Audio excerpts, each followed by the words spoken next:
self-defense or premeditated murder? That's one of the major questions asked in HBO's chilling documentary Mommy Dead and Dearest, the story of daughter Gypsy Rose who murdered her mother Dee Dee Blanchard for forcing her to feign illness her entire life.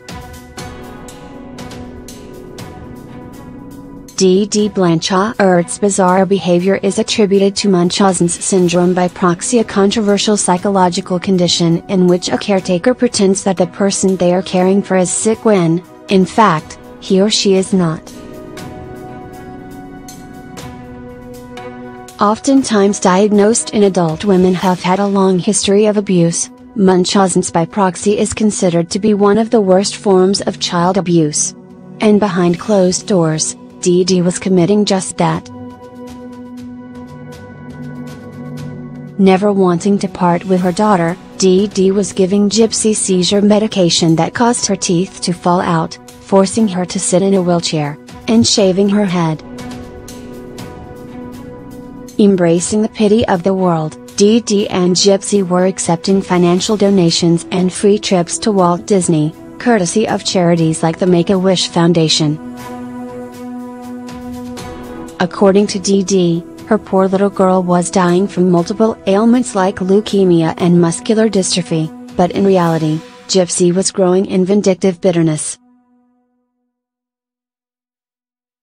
By the time she reached her early 20s, Gypsy found her way out of Dee Dee's deceptive madness. She met a young man, Nicholas Godechon, through an online dating site, and with his help, stabbed her mother to death.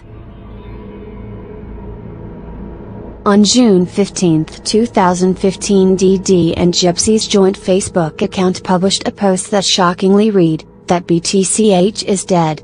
After authorities found 48-year-old Dee Dee's body in her Wisconsin home, they were able to trace the murderous couple back to Wisconsin. Gypsy is currently serving a 10-year sentence at a correctional facility in Ohio.